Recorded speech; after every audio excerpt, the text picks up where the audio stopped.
আপনাদের কাছে একটি ছোট্ট 2-2.5 মিনিটের একটি ভিডিও আপনাদেরকে আমি দেখাতে চাই। এখন আপনারা দয়া করে ভিডিওটা দেখবেন। তবে এই ভিডিওর কিন্তু লিখিত একটি বক্তব্য, এই ভিডিওতে যা আছে তারই লিখিত ফরম্যাট কিন্তু আপনাদের এই ফোল্ডারের ভিতরে দেওয়া আছে।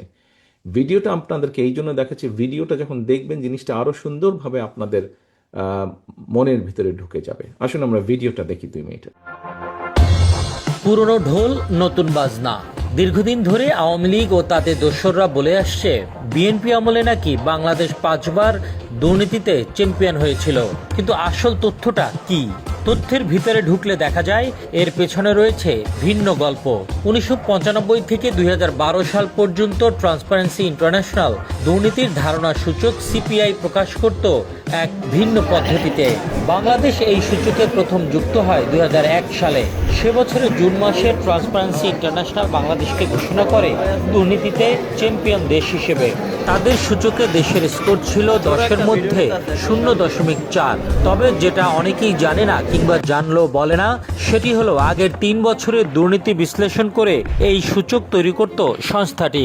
অর্থাৎ হাসিনার শাসন আমলের 3 বছরের দুর্নীতির কারণে 2001 সালে দুর্নীতিতে চ্যাম্পিয়ন হয় বাংলাদেশ।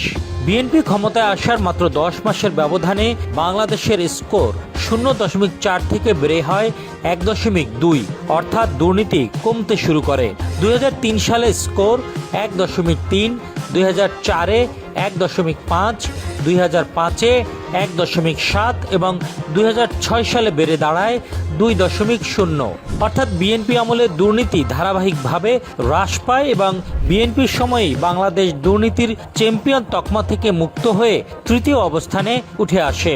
তাহলে বাংলাদেশকে দুর্নীতির চূড়ায় তুলেছিল কারা? উত্তর একটাই, আওয়ামী লীগ। আর দুর্নীতি কমিয়েছিল বিএনপি সরকার। তবু এই তথ্য বেশিরভাগ গণমাধ্যমে আসেনি কখনো। প্রোপাগান্ডা ছড়িয়ে মানুষের মনে গেঁথে দেওয়া হয়েছে বিএনপি আমলেই দুর্নীতি ছিল চূড়ান্ত রূপে। বাস্তবতা বলছে সম্পূর্ণ উল্টো কথা। 2012 সালে ট্রান্সপারেন্সি ইন্টারন্যাশনাল তাদের র্যাঙ্কিং পদ্ধতি বদলে ফেলে, যে কারণে আওয়ামী লীগ আমলে বাংলাদেশের অবস্থান নিচ থেকে 25 থেকে 30টি দেশের উপরে উঠে আসে।